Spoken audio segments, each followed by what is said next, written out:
सांसद, पर आप मंत्री नहीं बने, 3 कैबिनेट विस्तार हो गए।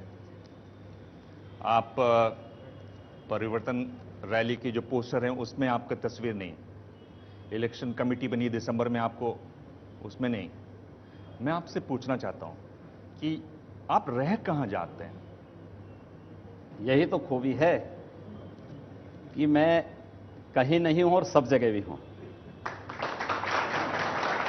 आप हैं और कहीं भी नहीं है, मतलब आप भगवान हैं। मैं सब जगह हूं। मुझे लगता है जो जिस रूप में मानेगा मैं उस जगह वहां पे हूं। योगी आदित्यनाथ कह रहे हैं मैं भगवान हूं। मैंने कभी इन शब्दों का प्रयोग नहीं किया। मैं एक योगी हूं और एक योगी के रूप में अपनी भूमिका का निर्वहन कर रहा हूं। ध्रुवीकरण की बात होती है, आपको सबसे आगे रखा जाता है। देखिए, एक खास किस्म की राजनीति चाहिए होती है, आप सबसे पहले आते हैं। आपने कभी आत्ममंथन किया इस पर, कभी आत्मचिंतन किया इस पर? के बाद ही मैं इस बात को बोलता हूं, इस देश में एक और कश्मीर को बनने से बचना होगा, और बचाने के लिए मुझे लगता है कि अपने स्वार्थों की राजनीति को तिलांजलि देकर के आगे आना होगा। नाथ संप्रदाय का बहुत बड़ा पीठ है, बहुत सम्मानीय पीठ है। इसका आप इतिहास देख लीजिए। दिग्विजय नाथ जी उदयपुर से रहे, राजपूत रहे, 1921 में कांग्रेस में रहे, उसके बाद वो हिंदू महासभा में आ गए। गांधी जी की हत्या हुई 3 दिन पहले उन्होंने कहा कि गांधी जी को मारना चाहिए, ऐसा आह्वान किया। 9 महीने जेल में रहे। आप जिनको वो आपको गुरुजी मानते हैं, पिता तुल्य हैं आपके, अवैधनाथ जी लगातार जुड़े रहे एक आंदोलन से, अयोध्या वाले आंदोलन से। उनके पिता तुल्य थे दिग्विजय जी। उन्होंने ये भी कहा कि मुसलमानों को 5-10 साल के लिए वोटिंग होनी नहीं देनी चाहिए। स्टेट्समैन में खबर छपी हुई है 1950 में। एक ऐसी लाइन है जो हटकर है और जो कड़ी लाइन है। आप भी उसी तरह की बात करते हैं। फिर आपको तो मुझसे क्यों आपत्ति है? नहीं, इसीलिए आप जब मेरी परंपरा को जान रहे हैं तो फिर आपको मुझ पर आपत्ति नहीं होनी चाहिए। आपको तो मुझे अप्रिशिएट करना चाहिए कि चलिए मैं उस लाइन का अनुसरण कर रहा हूं। जो देश को तोड़ना चाहते हैं उन लोगों को हम तोड़ रहे हैं, इस पे तो आपको खुश होना चाहिए।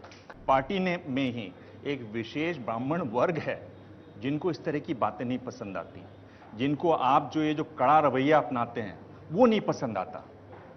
देखिए, मेरी बात किसको पसंद है किसको नहीं है, मुझे लगता है कि जिसको पसंद है वो मुझे बुलाते हैं, जिसको पसंद नहीं है मैं वहां स्वयं नहीं जाता हूं।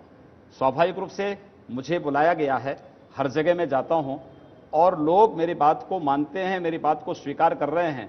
बाकी मुझे देखिए, एब्सोल्यूट कोई नहीं हो सकता है, 100% किसी की बात को कोई नहीं स्वीकार कर सकता, लेकिन जो सच है उस सच को बोलने के लिए साहस चाहिए और उस साहस को हम बोलने का प्रयास करते हैं।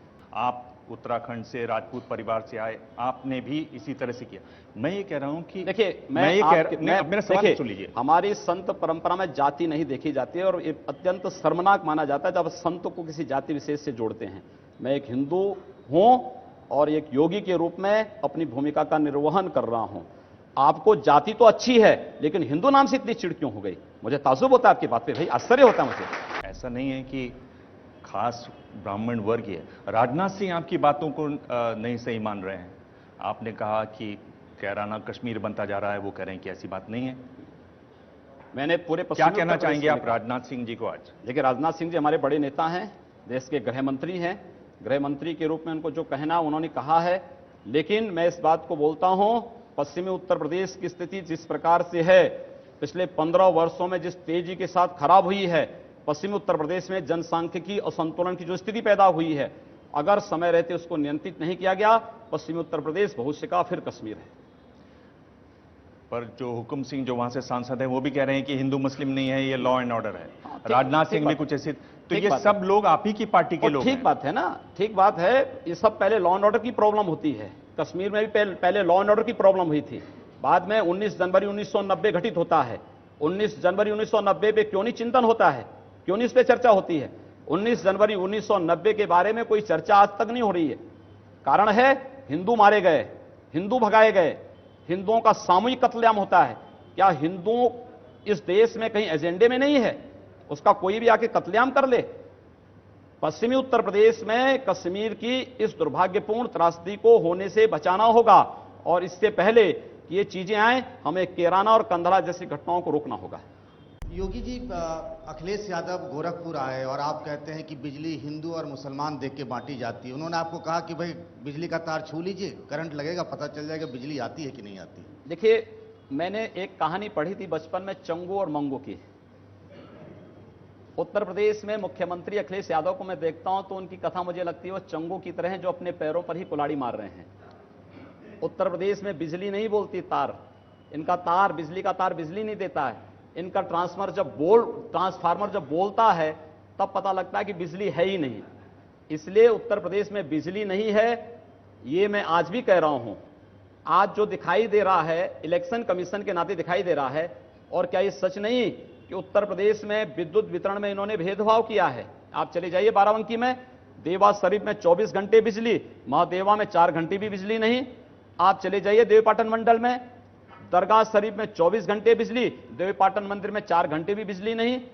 क्या इन्होंने मोहल्लों में और पर्व और त्योहारों में इस प्रकार का भेदभाव नहीं किया है? आखिर समझाएं कौन?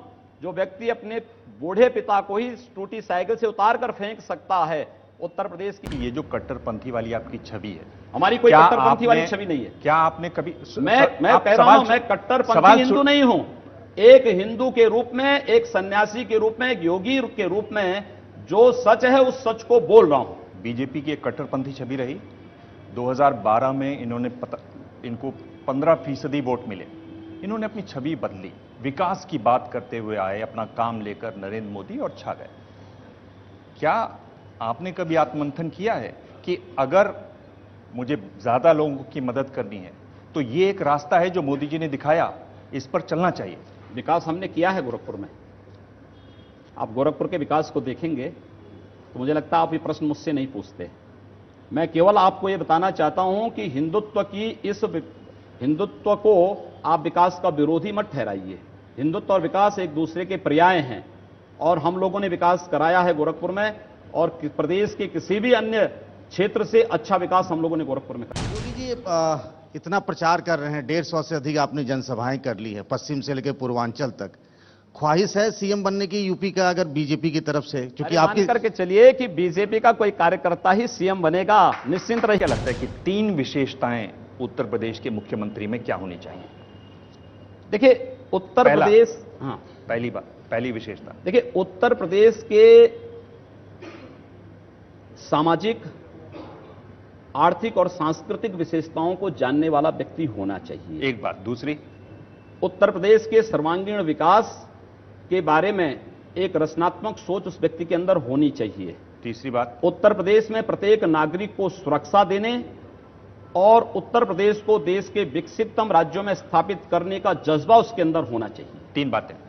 इन तीनों में आप कितने में फिट हैं? मैंने कहा ना, मैं तो सब में फिट हूं। आप सब में फिट हैं? मैं सब में फिट हूं। और योगी आदित्यनाथ बता रहे हैं कि 3 विशेषताएं होनी चाहिए, मैं सब कर रहा में हूं। फिट हैं। मैंने कहा ना, वो हम गोरखपुर में कर रहा हूं, मैं एक सांसद हूं, गोरखपुर में कर रहा हूं। उत्तर प्रदेश का मुख्यमंत्री ये करेगा, उत्तर प्रदेश देश के विकसित राज्यों में आगे बढ़ेगा। कि आपकी पार्टी में भी बहुत सारे, हुकुम सिंह जी का मैंने नाम लिया, राजनाथ सिंह जी का, इनके परिवार के लोग चुनाव लड़ रहे हैं। जो पार्टी में काम किया होगा लड़ना चाहिए उनको, बिल्कुल लड़ना चाहिए। एक कार्यकर्ता आप सही भी ठहरा देते हैं, गलत भी ठहरा देते हैं। नहीं, एक कार्यकर्ता के रूप में जो व्यक्ति 10 साल, 12 साल, 15 साल काम किया है, अगर चुनाव की बात आती है और पार्टी उन्हें कहीं फिट पाती है तो उन्हें चुनाव लड़ना चाहिए। किसी को सही नहीं ठहरा रहा हूं। मैंने कहा अगर कोई कार्यकर्ता भले ही किसी नेता का पुत्र है, पार्टी में काम कर रहा है, लंबे समय से कार्य कर रहा है और उसके अंदर क्षमता है, कोई चुनाव जीतेगा इस नाम पर नहीं जीतेगा कि फलाने का पुत्र है, फलाने का पुत्री है, फलाने का भाई है। उसके अंदर क्षमता पब्लिक देखती है तो उसको चुनाव जिता करके भेजेगी। नहीं देखेगी तो जनता स्वयं फैसला करेगी, नेता को फैसला नहीं करना है। बड़ा अफसोस हुआ कि आपकी पार्टी ने एक भी मुस्लिम महिला को टिकट नहीं दिया। हम लोग टिकट का आधार हिंदू और मुस्लिम को नहीं मानते। हमारा टिकट का आधार विचारधारा के प्रति उस व्यक्ति का जुड़ाव और जीतने की उसकी संभावना, ये दोनों टिकट के आधार बनते हैं।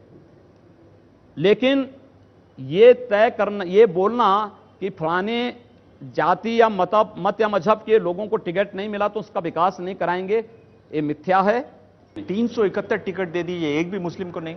एक तो दे देते हैं आप, अरे मुंह दिखाई हो जाती। टिकट का आधार मैंने बताया कि जो टिकट के आधार हैं वह पार्टी ने पहले से तय किए थे। इस पर जो राजनाथ सिंह जी ने एक इंटरव्यू में कहा कि देना चाहिए, उस पर आपको क्या कहना है? भाई कोई हमारे पास उस उस क्राइटेरिया में फिट बैठने वाला कार्यकर्ता था ही नहीं, किसको देते? किसको देते? आप आवेदन करते तो आप पे विचार करते? कि उनको ऐसा नहीं कहना चाहिए था इस मौके पर, चुनाव के मौके पर। देखिए, माननीय राजनाथ सिंह जी हमारे नेता हैं, देश के गृह मंत्री हैं, प्रदेश के पूर्व मुख्यमंत्री भी रहे हैं। उन्होंने जो बात भी कही होगी, किस परिप्रेक्ष्य में कही, मुझे नहीं जानकारी। लेकिन मैं इस बात को कह सकता हूं कि केंद्रीय चुनाव समिति ने जो भी तय किया है बिल्कुल उचित किया है। हमारे लिए जिताओ और टिकाओ, ये दोनों फार्मूला महत्वपूर्ण था। हमने उसके अनुसार सारी चीजें तय की हैं।